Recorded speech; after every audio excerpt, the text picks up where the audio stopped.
A Jesus, o Rei dos Reis, toda a honra, todo o louvor e toda a glória. Os amigos que vão assistir esse culto em casa, sejam muito abençoados em nome de Jesus, tá bom? Eu sou o Alex de Lima, seu irmão em Cristo, servo do Senhor Jesus, e pela misericórdia dele, sou pastor da Igreja Internacional da Graça de Deus, hoje aqui na cidade de São José dos Campos, da nossa sede regional. E a nossa igreja, eu sempre gosto de começar e já dar um endereço. Nós estamos no centro da cidade, na Praça Padre João, número 200. Para quem não conhece bem, passou, como que eu faço para chegar nessa igreja? Se você vier para a Rodoviária Velha, o terminal rodoviário central, a nossa igreja fica em frente, tá bom? Bem no centro, no Marco Zero da cidade. Agora, eu falo de vir de ônibus, mas a nossa igreja tem estacionamento próprio, tem estacionamento conveniado para melhor atender você. Assim como nós temos escolinha para as crianças, tá bom, pessoal? Não é para a criançada ficar lá parada fazendo desenho só, não. Elas aprendem a palavra de Deus, são ensinadas, recebem a oração, tá bom? Traga seu filho, que ele vai também receber o alimento de Deus em nome de Jesus. Agora você vai receber o alimento de Deus agora. Eu vou pregar a palavra de Deus aqui para esse pessoal bonito que Deus mandou aqui nessa manhã de domingo. E você na sua casa, não sei se você vai assistir de manhã, de tarde, de noite, participe desse culto com a mesma reverência, com a mesma atenção que você teria se você estivesse aqui. Porque da mesma forma que Deus vai abençoar esse povo, Ele vai abençoar você, tá bom? Em nome de Jesus. E os irmãos da igreja já estão na fé, né, pessoal? A gente já estava conversando, falando de assuntos importantes aqui, né, irmãos? Nós estávamos, né? Graças a Deus. E Deus vai nos abençoar bastante. Para o pessoal de casa, só mais uma coisa. Pastor, o que aconteceu que está tudo escuro aí em cima? É que na próxima quarta-feira nós vamos ter um culto especial aqui, uma apresentação por causa do Natal, que nós estamos já chegando no final do ano. Então a gente já está deixando tudo prontinho aqui, tá? Então você não repara não, tá bom? A igreja está ficando caracterizada aqui para essa apresentação que nós vamos ter. Em nome de Jesus, glória a Deus. Deus vai abençoar, isso que importa. Pessoal, nós estamos já há algumas semanas fazendo um estudo do livro de Neemias. O livro de Neemias tem 13 capítulos. Cada semana eu estou pegando 2 capítulos. A gente fez o capítulo 1, o capítulo 2, o 3 e o 4, o 5 e o 6, o 7 e o 8. E hoje nós vamos falar do 9 e Deus vai abençoar bastante. Vamos lá, pessoal. Neemias, capítulo de número 9. Nós estamos vendo, irmãos, como Deus usou o servo dele, Neemias, numa obra de reedificação, de reconstrução. Mas não foi só o muro de Jerusalém que Neemias reconstruiu. Na verdade, eu estava até comentando uma coisa com a igreja no domingo passado, que reconstruir os muros de Jerusalém foi relativamente rápido. Foram 52 dias de trabalho, quase 2 meses, 52 dias de trabalho, os muros de Jerusalém estavam prontos. Agora, para reconstruir a identidade daquele povo, a vida deles que eles haviam perdido, a comunhão com Deus que eles haviam perdido, isso levou anos. Amém? Então, primeiro, Neemias chega, reúne os líderes do povo, não só os líderes como todo o povo, e fazem a obra da reconstrução do muro. Depois que o muro já está pronto, agora ele vai começar a organizar o povo, colocar as pessoas no lugar, trazer de volta os trabalhadores que já não estavam mais nos seus postos do ministério, na obra, reensinar o povo, irmão, a servir a Deus, a voltar a devolver os dízimos, as ofertas para o templo do Senhor, ensinar o povo a cultuar a Deus. No culto passado, nós estávamos no capítulo 8, e a Bíblia diz que eles fizeram uma grande reunião. O povo foi chegando de madrugada, imagina, o povo se reunindo na praça principal da cidade. Quando era 6 horas da manhã, estava aquela multidão pronta para começar o culto. E Esdras, que era o sumo sacerdote, o escriba, né, o conhecedor da palavra de Deus, foi ele que dirigiu o culto. Neemias mandou fazer um púlpito de madeira para ele, e todo mundo se reuniu na praça da cidade. Quando Esdras subiu naquele púlpito, o povo ficou de pé, num sinal de reverência. É como o nosso culto, amém? Não é assim que acontece? A gente sempre pede para vir aqui um ministro de louvor para iniciar o culto. Quando ele sobe no altar e dá bom dia, todo mundo se põe de pé, não é assim? Foi a mesma coisa. Esdras se colocou diante do povo, o povo se levantou, E ele não começou, irmãos, já lendo a Bíblia e explicando. Primeiro teve um momento de louvor, de humilhação. A Bíblia chega a dizer, inclusive, que muitas pessoas se prostraram com o rosto por terra, adorando a Deus. Porque o nosso culto sempre tem que começar com um louvor a Deus, com adoração a Deus. Algumas pessoas acham que a igreja ela é só uma escola. Não, eu quero ir lá só para aprender. É claro que nós aprendemos em tudo, em cada pregação, em cada louvor nós aprendemos, mas não é apenas uma escola. A igreja ela é uma família, onde nós temos também comunhão uns com os outros, diga glória a Deus. E ela também, irmão, é um lugar de quebrantamento. O nosso culto é aquele momento onde nós nos envolvemos com Deus, adoramos a Deus. Eu já tenho falado isso para você e vou repetir hoje na pregação, tá, pessoal? Eu vou falar de novo isso depois. Mas eu já tenho dito para você que eu não vou ser pregador para sempre. Vai chegar um dia que eu vou para o céu, como todos aqui vamos. Quem vai para o céu aí? Deixa eu ver. Glória a Deus. E lá no céu eu não vou precisar pregar mais. Amém? Eu vou precisar evangelizar alguém no céu? Eu vou precisar ensinar alguma coisa para você? Se nós teremos o próprio Senhor, que mais eu vou poder ensinar para você? Então eu serei pregador por mais, não sei quantos anos Deus vai permitir que eu fique aqui, se Ele vai me dar mais 40 anos, mais 50 anos, mais 60, não sei. Mas durante os anos que eu estiver aqui, eu serei pregador da palavra dEle. Agora, lá no céu onde eu vou morar, eu vou ser adorador para sempre. Amém? Um dia, eu costumo dizer assim, um dia eu vou pregar meu último sermão. Mas eu nunca vou cantar meu último hino, porque pelos séculos dos séculos eu sempre vou cantar e cantar para Deus, e assim seremos, amém?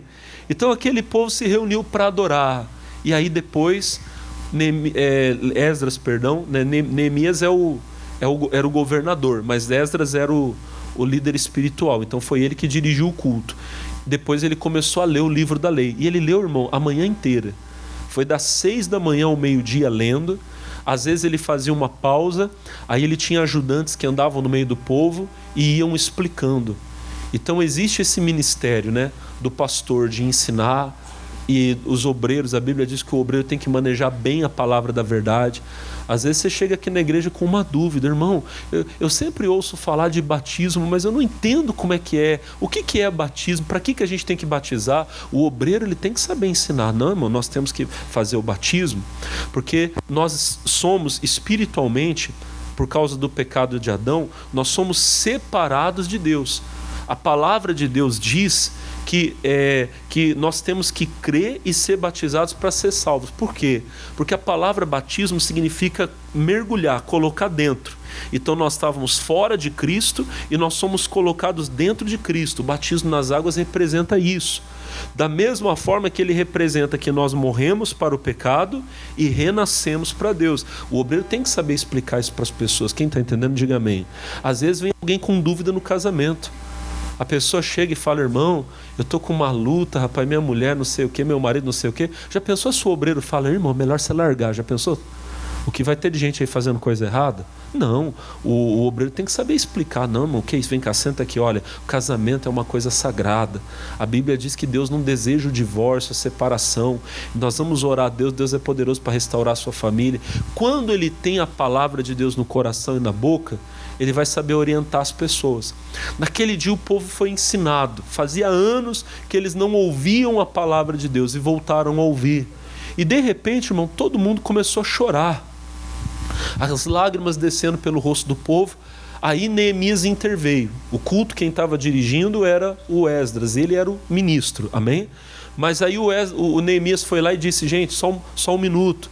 Hoje não é dia de choro, não. Hoje é dia de alegria. Hoje é dia de boas novas. Às vezes a pessoa ouve a palavra de Deus e tem alguma coisa na mensagem que, às vezes, sei lá, toca no pecado da pessoa.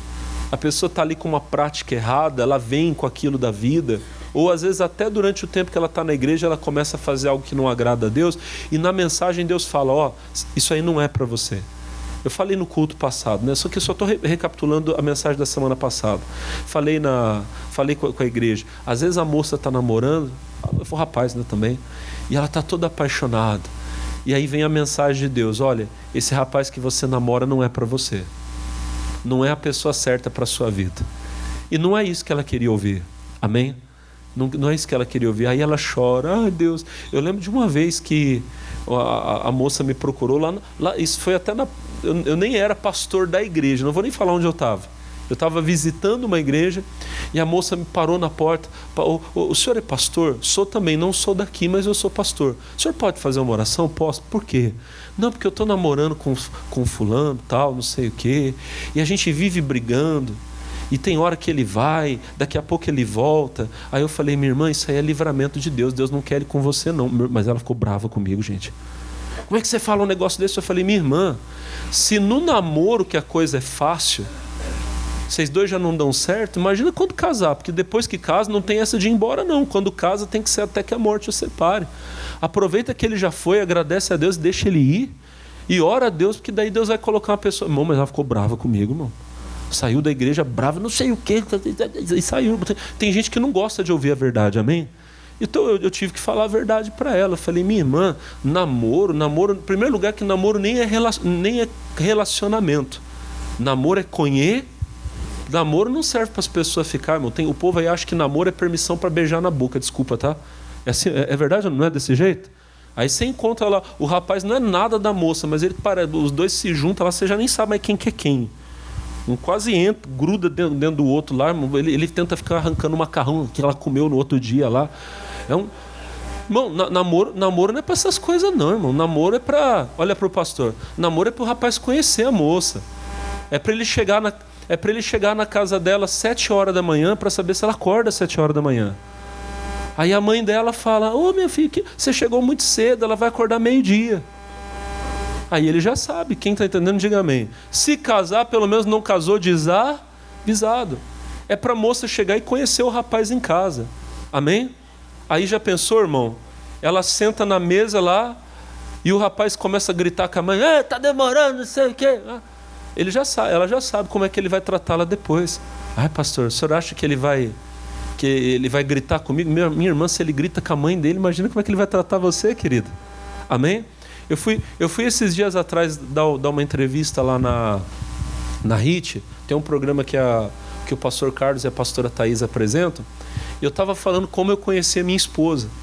E a minha esposa até hoje brinca que a nossa primeira conversa não foi uma conversa, foi um interrogatório, né? Foi quase que uma entrevista de emprego. A gente conversou, irmão, quem lembra da nossa igreja quando era lá na Marechal Floriano Peixoto? Foi lá. A gente sentou ali nas longarinas ali, eu comecei a conversar com ela. E eu comecei a perguntar, irmã, você é batizado nas águas?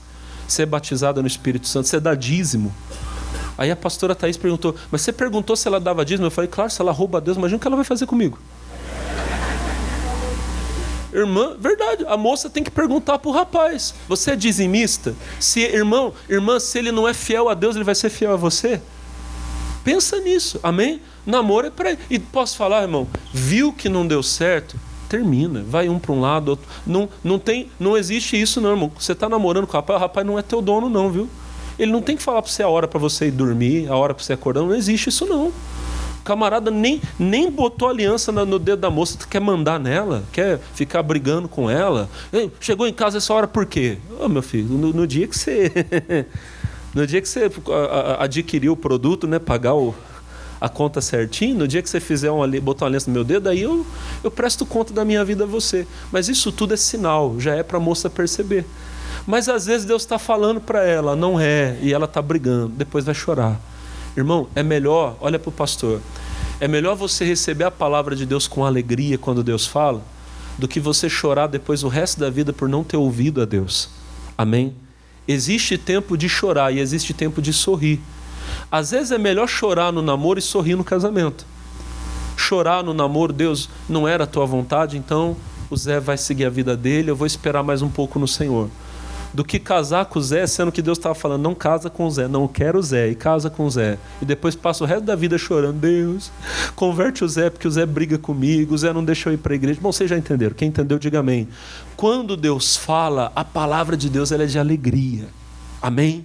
Não posso ouvir a Deus com tristeza. Neemias disse para o povo, hoje não é dia de chorar, hoje é dia de vocês comerem as gorduras, beberem as doçuras, enviar porções aos que nada têm, e se alegrem, porque a alegria do Senhor é a nossa força. E ainda teve uma outra coisa mais bonita. Porque se você continuar na leitura do capítulo 8, a Bíblia vai dizer lá no finalzinho do texto que eles estavam lendo, eles continuaram lendo, e eles viram que naquele mês eles tinham que celebrar uma festa. Era o 7º mês, e no 7º mês em Israel se comemorava uma festa que era a festa dos tabernáculos, ou a festa das cabanas. Faziam anos que eles não celebravam a festa. Neemias reuniu os líderes de Israel e disse: nós precisamos dizer ao povo que eles têm que celebrar essa festa. É bom você entender, irmão, que as festas sagradas de Israel, a Páscoa, o Pentecostes, a festa dos tabernáculos que eu estou falando para você hoje, não era ponto facultativo, sabe? Para quem quer, vai. Não, era lei, era mandamento. A Páscoa todos tinham que celebrar. O Pentecostes todos tinham que celebrar. Amém? Então, baixou-se aquela lei para o povo. Olha, nós vamos celebrar a festa dos tabernáculos. E como é que era? Durante uma semana, na verdade 8 dias, porque chegava a completar o 8º, todo mundo tinha que sair da sua casa. Eles tinham que montar uma tenda, um tabernáculo fora de casa. Imagina uma tenda, uma cabaninha. E durante aquela semana eles tinham que ficar naquela cabana. Pastor, por quê? Para lembrar dos anos da peregrinação. Quando Israel saiu do Egito, durante 40 anos eles não tiveram um lugar fixo, vamos dizer assim, para morar. Eles peregrinavam. Então as famílias de manhã pegavam lá o seu, vamos dizer assim, a sua tralha, vamos dizer assim, juntavam, caminhavam, amém? Chegava à noite, à tardinha, montavam de novo a sua tenda e iam dormir. Eles ficaram assim durante 40 anos. E depois, quando Israel entrou na terra da promessa, Deus ordenou que uma vez no ano, no 7º mês, durante uma semana, eles ficassem em tendas para lembrar do tempo da peregrinação. E essa festa, para nós, irmão, ela simboliza muito. Por quê? Porque nós ainda não estamos na nossa terra. Um dia, muito em breve, nós vamos estar na Nova Jerusalém, que é o nosso lugar. Amém? Eu não sou daqui. Eu estou de passagem. Amém? Não é assim com você? A nossa pátria, a Bíblia diz que está no céu esperando por nós. Amém, igreja? E de vez em quando nós temos que lembrar disso. Lembrar que a nossa vida nesse mundo, ela é uma peregrinação. Tem gente que ela está com o coração dela, os objetivos, as expectativas, todas para essa vida. Ela não faz planos para a eternidade, ela só está fazendo planos para agora. Não, eu tenho que comprar mais uma casa, eu tenho que comprar mais um carro. Não é que você não pode, irmão. Tudo isso com a bênção de Deus você pode ter. Mas de que adianta o homem ganhar o mundo inteiro se ele perder o quê? A sua alma, a salvação. O nosso coração tem que estar no céu. Amém?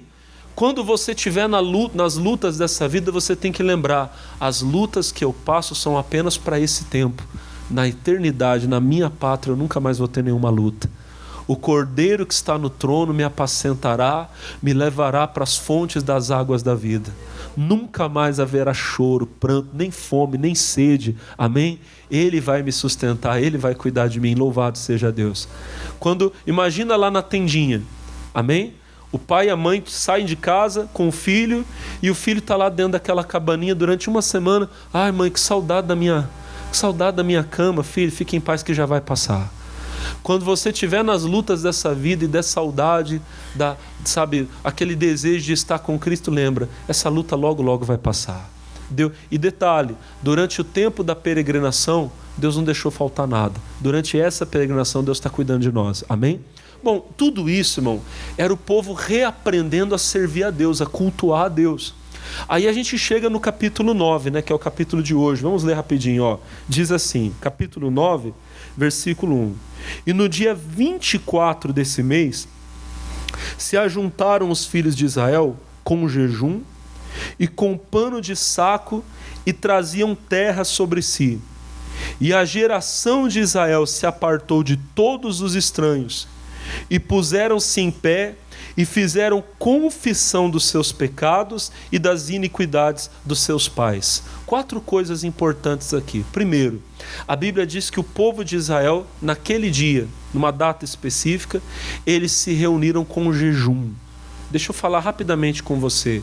O povo de Deus tem que aprender a jejuar. Para que serve o jejum, pastor? Jejum é para... Eu estou doente, eu quero ser curado, eu jejuo para Deus me curar? É para isso que serve o jejum? Não. O jejum, irmão, ele é uma abstinência que você faz com a finalidade de quebrar, vamos dizer assim, o poder da carne. Lá em Mateus, no capítulo de números... deixa eu só confirmar aqui rapidinho, que está aqui no meu esboço aqui, a passagem. É Lucas capítulo 5, perdão. Mateus é outra passagem. Lucas capítulo 5, lá no versículo... Lucas capítulo 5, versículo 33. Amém? Deixa eu ler para você, ó. Lucas 5, 33. Acharam, meus amados? Se você tiver dificuldade, aparece ali o texto. Diz assim, ó: disseram então eles: por que jejuam muitas vezes os discípulos de João e fazem orações, como também os dos fariseus, mas os teus comem e bebem? Versículo 34. E ele lhes disse: podeis vós fazer jejuar os convidados das bodas, enquanto o esposo está com eles? Versículo 35. Dias virão, porém, em que o esposo lhe será tirado, e então, naqueles dias, jejuarão. Irmão, essa palavra aqui é muito importante. Quando é que é tempo de jejuar, igreja? Quando você sente que o esposo foi tirado. Deixa eu explicar espiritualmente. Chegam para Jesus e perguntam para ele: mestre, por que é que nós jejuamos, os fariseus, os discípulos de João Batista jejuam, e os teus discípulos não jejuam? E o Senhor Jesus fala que durante o tempo da festa, quando o esposo está presente, não é tempo de jejuar. Fazendo uma comparação, você é convidado para uma festa de casamento. Ali você está para celebrar com o noivo, amém? Então o noivo te convida para a mesa, você senta na mesa e você não come nada, aquilo fica quase como uma desfeita. Aí ele fala: dias, porém, virão em que o noivo será tirado. Lembre que na Bíblia o noivo representa Jesus. Irmão, o noivo está presente? Como assim, pastor? Você está sentindo a presença de Jesus? Você acorda de manhã e você já tem aquela alegria de orar, buscar a Deus. Durante o dia você consegue com facilidade, vamos dizer assim, visitar a palavra de Deus. Você está ali trabalhando, mas aí vem aquele desejo no coração: deixa eu me alimentar um pouquinho da palavra. Você pega a Bíblia, você abre, lê um pouco, você para, agradece a Deus. Você levanta nas madrugadas, ora, sabe? E durante a semana tem os cultos da igreja, você vem sem dificuldade. Pastor, para mim, domingo de manhã, eu acordo com alegria para vir para a igreja. Tá assim? Pastor, tá. Então, significa que o esposo está presente. Não é que você não possa jejuar. Não é que você não pode. Claro que você pode. Mas significa que o seu espírito, vamos dizer assim, ele está no comando, ele está no controle. Agora, você acorda de manhã, você não consegue fazer uma oração. Você passa o dia sem ler um versículo da Bíblia e às vezes não tem vontade. E aí você começa a sentir aquela fraqueza, você não tem vontade de orar. Às vezes num domingo você para vir na igreja você vem quase que arrastado. Alguém tem que brigar com você: vamos, homem, hoje é dia de ir para o culto, é dia de ir para a igreja. Mas não estou com vontade. Sabe o que significa? Que o esposo está sendo tirado. Você não está vendo Jesus. A presença de Deus, ela tem que ser para nós assim uma coisa próxima. Se você sente que está distante, é hora de jejuar. A carne está prevalecendo. Quem está entendendo, diga amém. O crente, é claro que ele sempre deve ter os períodos dele de jejum. Eu acho que pelo menos uma vez na semana você devia tirar um dia para fazer um jejum. E aí, irmão, o jejum, ele não tem uma fórmula, assim, não tem uma maneira única de fazer. O jejum é uma coisa que você faz o seu propósito com Deus. Você acorda de manhã e você fala: Senhor, hoje eu vou jejuar. Até que horas? Até a hora que você falar com Deus. Eu acho que se o jejum é total, o jejum total é quando você não come nada. Eu acho que para ser jejum você tem que pular pelo menos uma refeição. Você acorda cedo todo dia e você toma café. Você acordou cedo. Na hora do café, quando você estaria comendo, você está orando. Você está lendo a Bíblia. Você está ouvindo uma pregação. Você já está jejuando. Quem entendeu, diga amém. Aí depois chega na hora do almoço, você agradece a Deus, Senhor, obrigado. Agora eu vou comer. Você cumpriu o seu jejum. Agora, se você falar para Deus, Senhor, hoje eu não vou comer nada de manhã, só vou comer à tarde. Durante aquele período, seja fiel a Deus. Amém? Você não come nada. Também não adianta, irmão, olha para mim, não adianta você ficar sem comer nada, mas você liga a televisão e vai assistir o Pica-Pau, vai assistir a Ana Maria Braga. Isso não é jejum, amém? No jejum, você desliga a televisão, ou então você liga para ouvir uma pregação, para ouvir um missionário, amém? Você lê a Bíblia, você ora. Você está nos seus afazeres, pastor, eu posso limpar a casa? Pode, você está lá limpando, mas você está ligado com Deus, amém? Amém? Você está lá varrendo a casa, lavando louça, mas você está ouvindo louvor, você está orando, você está em espírito. Diga amém. De vez em quando você vê que dá até uma pausa ali, a casa já está mais adiantada, aí você dobra o joelho, fica mais uns minutos ali com Deus em oração, lê a Bíblia. É uma separação. Você está se consagrando para Deus. Amém? Diga glória a Deus. Existe esse jejum, o jejum total. Às vezes tem gente que tem fé para fazer o dia todo. Hoje eu não vou comer nada o dia todo, amém?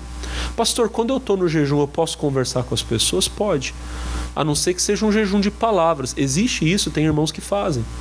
Às vezes a pessoa vem para o culto e o marido fala com a esposa, hoje nós só vamos conversar depois que o culto acabar. Aí os dois vêm para a igreja no carro, mas os dois vêm orando, ouvindo louvor, diga amém. Tem irmãos aqui que já fizeram isso. Quer ver quem já fez isso aqui? Tem os irmãos que já fizeram. Aí vem no jejum, orando, assiste o culto, diga a glória a Deus. Acabou o culto, aí os dois vão tomar o café deles, conversar, mas antes do culto os dois estão ligados com Deus. Nós não vamos conversar coisa fútil, não. Uma vez eu vim com... Eu estava na mudança para cá, eu ainda estava morando em Taubaté, e eu vim com um amigo, peguei ele de manhã para vir para cá, para assistir o culto. E ele falou comigo assim, pastor, queria conversar um negócio com o senhor. Eu falei, irmão, não fica chateado. Esse período agora de antes do culto, para mim é um período de oração. Então vamos orar. A gente gastou mais ou menos uma meia hora, da porta da minha casa até chegar aqui, foi meia hora a gente orando, ouvindo louvor, amém? Depois ele veio conversar comigo, ele falou, pastor, como foi gostoso. Eu cheguei no culto tão preparado. Eu falei, irmão, faz isso todo dia. Você está vindo para a igreja? Já vem no clima, já vem se preparando, amém? O pastor, antes dele vir aqui pregar, ele fica lá, ou no escritório, ou na casa dele, ele está lá em oração, Jesus me usa, põe a palavra na minha boca, amém? A mesma coisa é você, vem para a igreja, vem orando, Senhor, usa o teu servo, põe a palavra na boca dele, eu estou indo, Senhor, eu preciso tanto de uma direção, usa o pastor, quem está entendendo, diga amém. Irmão, nisso tudo, quando você chega no culto, o ambiente é outro. Agora, me perdoa, irmão. Você vem de manhã para a igreja, você liga o carro, você começa a ouvir lá a música lá do Zezé de Camargo, lá do Tião Carreiro. Nada contra, tá? Só estou falando. Eu não estou nem falando de música feia. Eu estou falando de coisas que não atraem a presença de Deus. Às vezes a música pode ser até bonitinha, mas você nunca vai ouvir uma pessoa falando, rapaz, eu estava ouvindo lá o Zezé de Camargo e recebi o batismo no Espírito Santo. Você já viu isso? Não tem. Não é porque a música dele é feia. É porque não é uma música para adorar a Deus. Você vem no caminho para a igreja falando do Corinthians, do Palmeiras, do São Paulo, do Vasco, do Flamengo, sei lá o quê. Aí você quer chegar aqui, você quer que a presença de Deus seja uma coisa automática. Apertou um botãozinho, pum, acendeu a luz. Apertou, desligou. Eu venho para a igreja, Deus, eu estou aqui. Pá, cai a presença de Deus. Não é assim, irmão. Você precisa se aquecer, diga amém. Levanta de manhã, faz a sua oração, vem em consagração. O jejum é isso. Você está se separando. Agora, existem outros jejuns também. Existem jejuns que às vezes são mais prolongados, aonde você se abstém de alguma coisa. Tem um texto muito famoso lá no livro de Daniel, onde ele fala que durante 21 dias ele não comeu carne. Durante 21 dias ele fez aquela consagração. Mas antes disso, quando ele era jovem, quem conhece bem o texto bíblico, a Bíblia diz que por 3 anos ele não comeu carne. Amém? Durante 3 anos da vida dele, ele comeu legumes e bebia água. Foi a consagração dele. E Deus não deixou ele ficar fraco, não. A Bíblia diz que ele e os amigos dele eram mais fortes do que todos os outros concorrentes que eles tinham no programa de estágio que eles estavam fazendo lá na Babilônia. Bom, eu queria falar um pouquinho sobre o jejum com você, porque os crentes precisam aprender a jejuar. Amém? A Bíblia diz que eles se reuniram, jejuaram, se humilharam diante de Deus, vestindo roupas de pano de saco. Isso está lá no Neemias, onde a gente começou, tá? Lá no capítulo 9, lá onde nós estávamos lá. Capítulo 9, versículo 1. Ó, no dia 24 desse mês, se ajuntaram os filhos de Israel com jejum, com pano de saco e terra que traziam sobre si. Hoje nós não temos mais essa prática.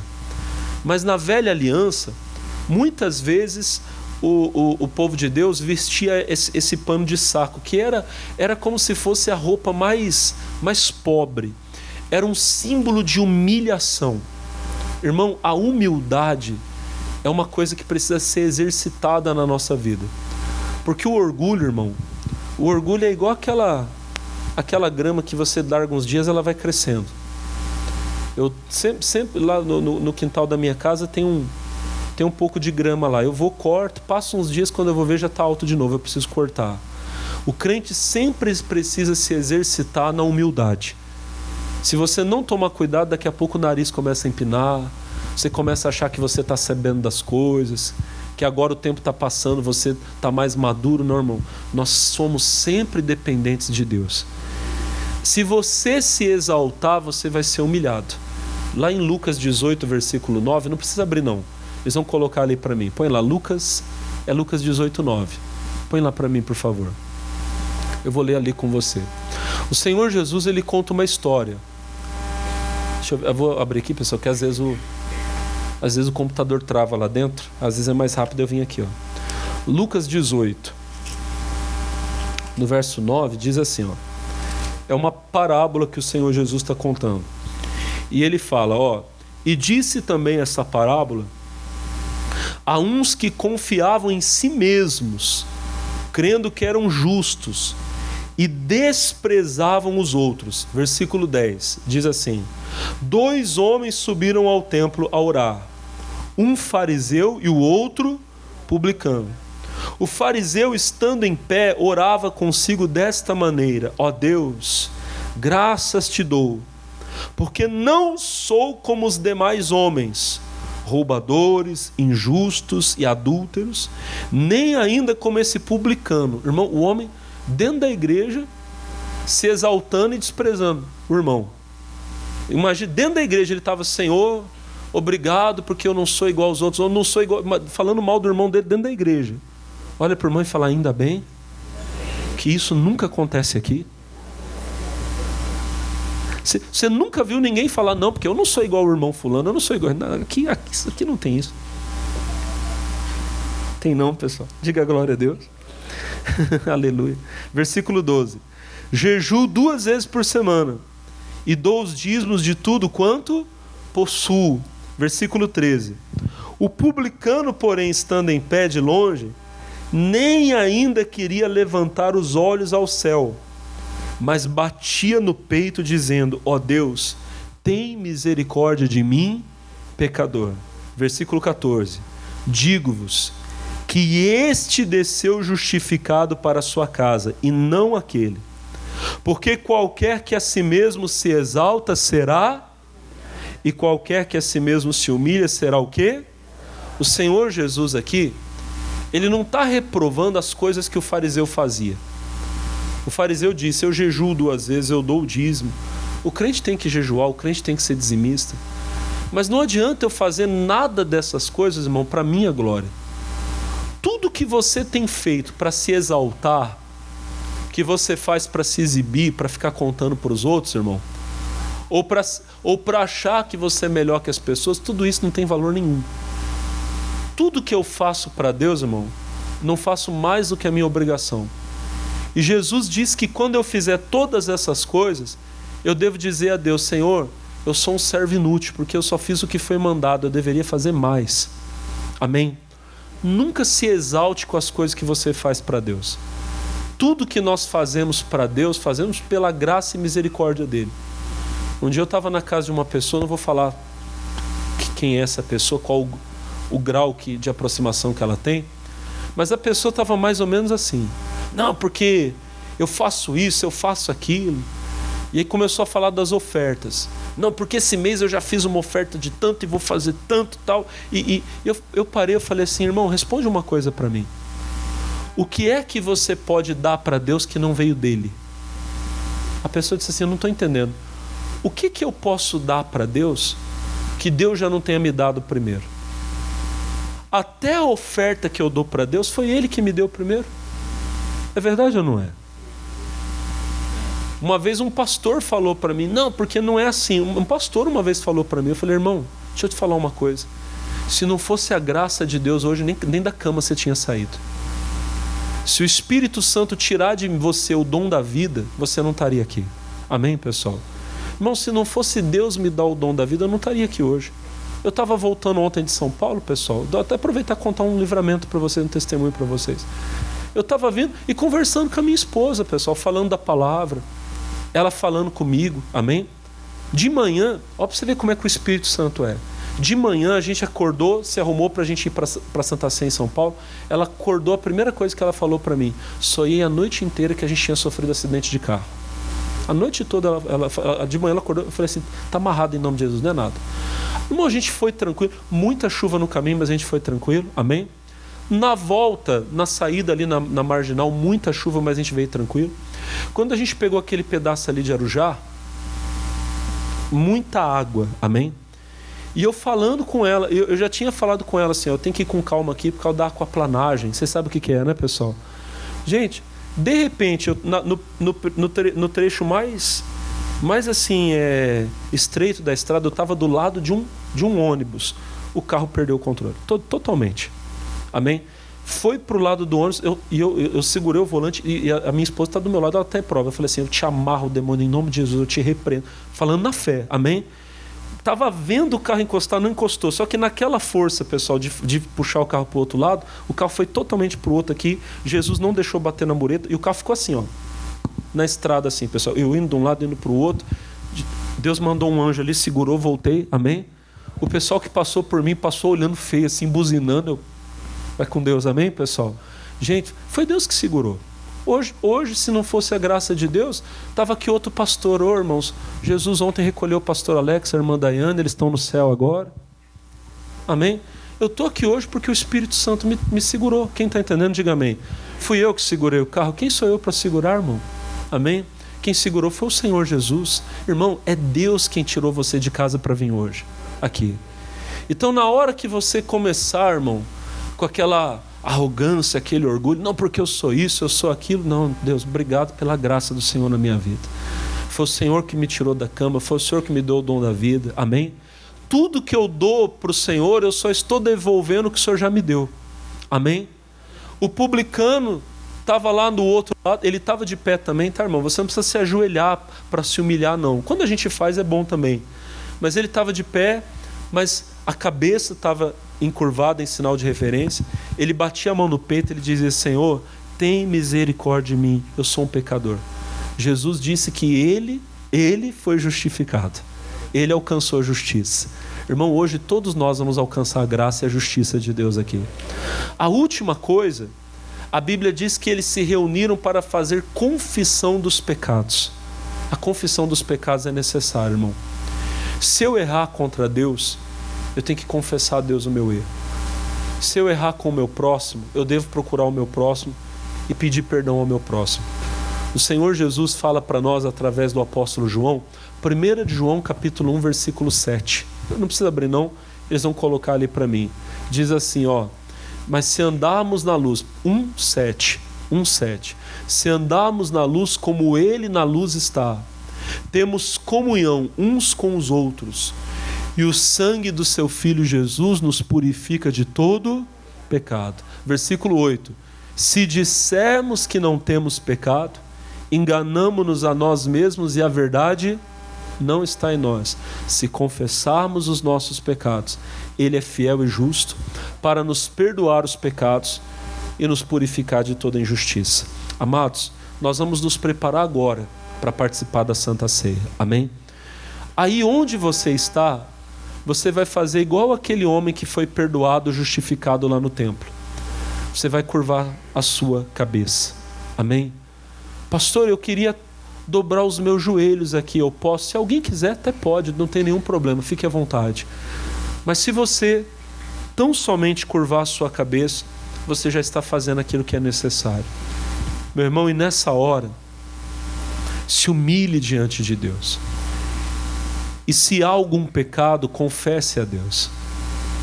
Se você falhou com o Pai por pensamentos, palavras, intenções do seu coração, peça agora que o sangue de Jesus venha limpar você. E Ele vai purificar você completamente.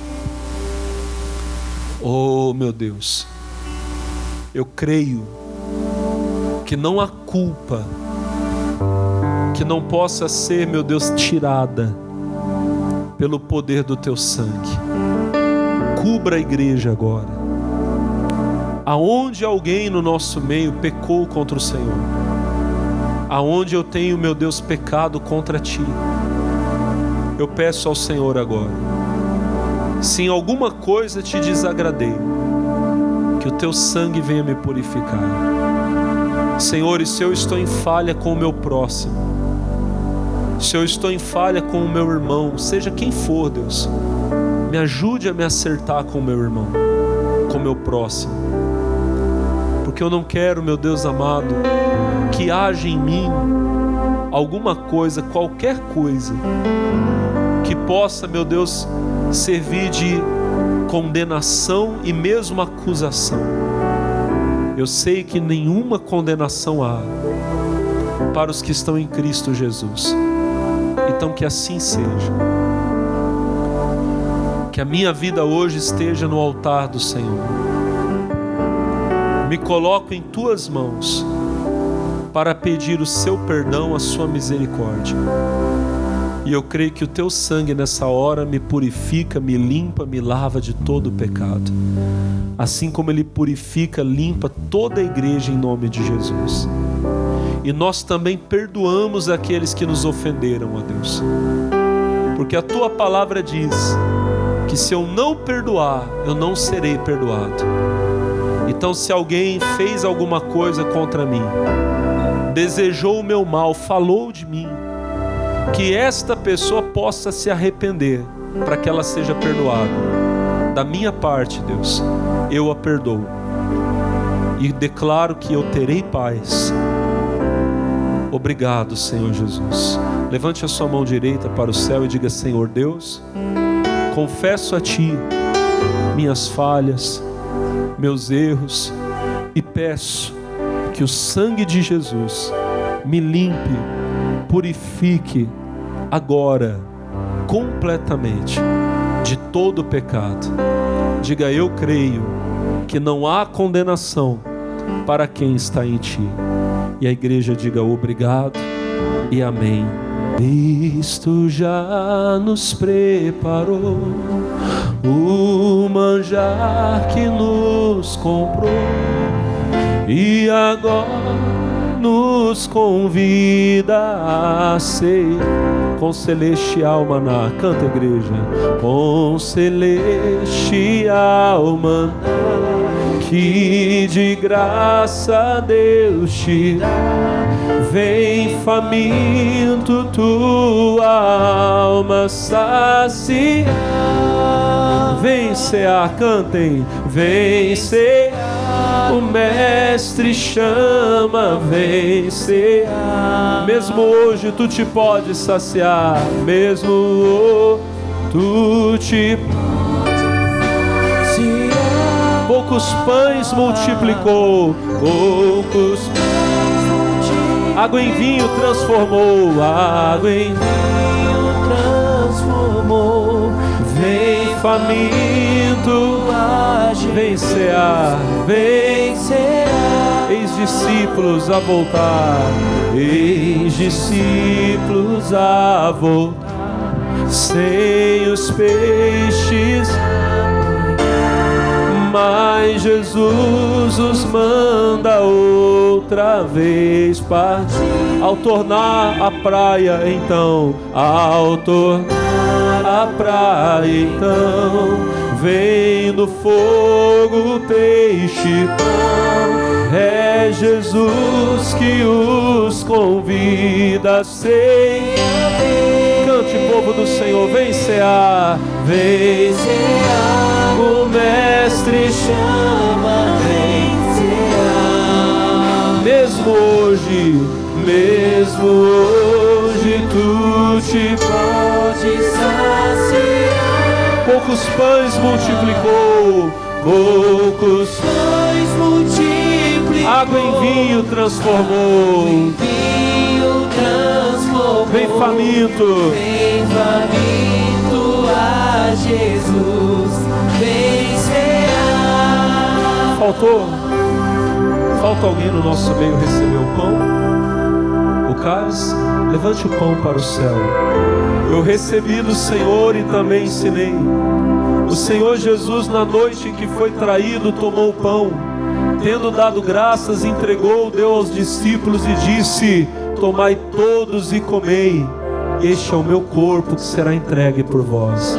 Diga obrigado, Senhor, pelo pão da vida, que é o corpo de Jesus. Podem comer, meus irmãos, comam em nome de Jesus com alegria.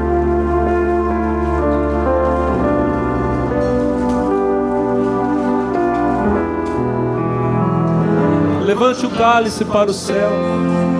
Do mesmo modo, ao fim da ceia, ele tomou em suas mãos o cálice. Tendo dado graças, entregou aos discípulos e disse: tomai todos e bebei. Esse cálice é um novo testamento, a nova aliança no meu sangue, derramado por vós e por todos, para a remissão dos pecados. Fazei isto todas as vezes que beberem em memória de mim. Obrigado, Jesus, pelo cálice que é o teu sangue, o sangue que nos dá a vida eterna. Por causa deste sangue eu vou morar no céu. Quem vai morar no céu? Diga obrigado, Jesus, pelo teu sangue que me purifica, me lava de todo pecado. Irmão, irmã, pode beber do cálice, beba agora.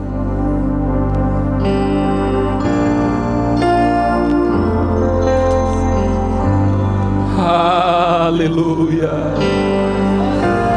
aleluia, aleluia, aleluia, aleluia. Ô meu irmão, ô minha irmã, você pode começar a dar glória a Deus agora. Levante as suas mãos. Na cidade onde nós vamos morar não há choro, lá não há dor, nunca mais, nunca mais. Aleluia, aleluia, aleluia.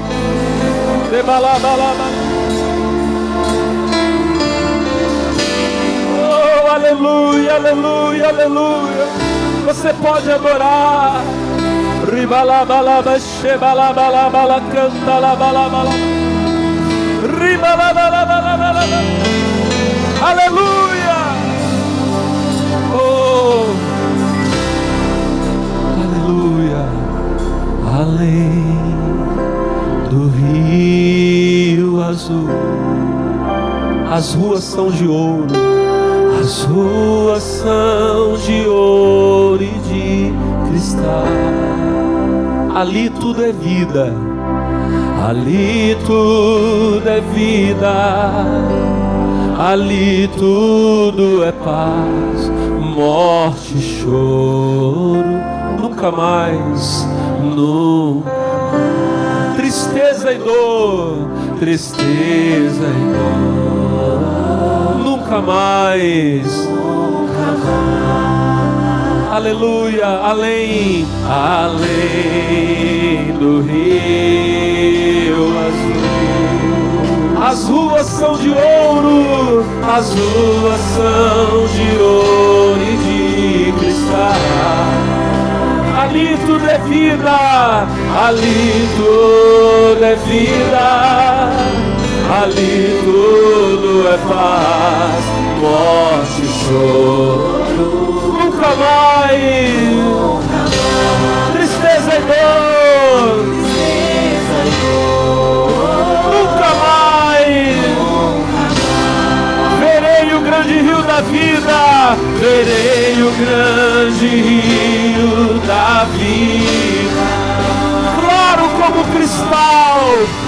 claro como cristal. Verei a face do meu mestre, verei a face do meu mestre querido. Não haverá mais noite ali, não haverá nenhum clamor. Verei os olhos de Jesus e tocarei seu corpo, enfim. Não haverá mais noite ali, não haverá nenhum clamor. Verei os olhos de Jesus e tocarei seu corpo, enfim. As nações andarão em sua luz, e as portas jamais se fecharão. A cidade é de ouro puro, de jaspe é seu muro. Além do rio azul, oh glória a Deus, morte e choro, tristeza e dor, nunca mais, morte e choro, tristeza e dor, nunca mais. Declare isso, igreja, declare. Morte e choro, tristeza e dor, nunca mais. Não haverá mais noite, não. Nenhum. A igreja ver.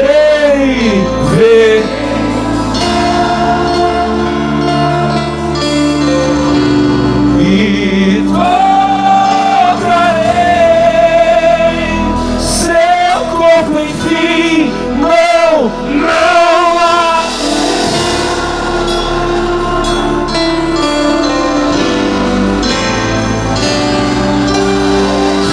nenhum clamor.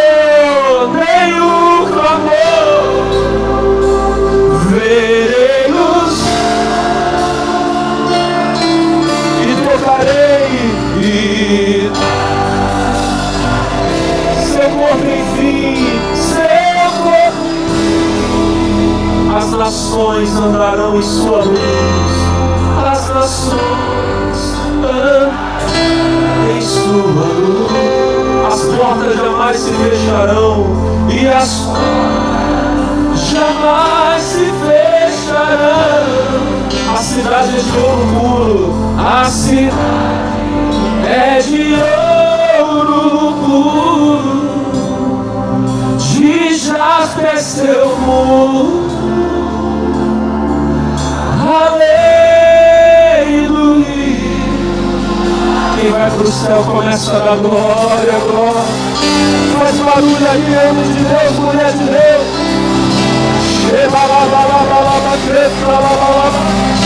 Pode dar glória, pode adorar. Aleluia.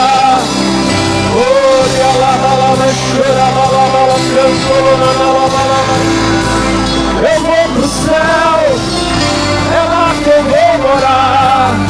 Que linda é minha cidade, que lindo é saber que eu sou teu e tu és meu. Balaba, cheira, balaba, balaba, cheira, balaba.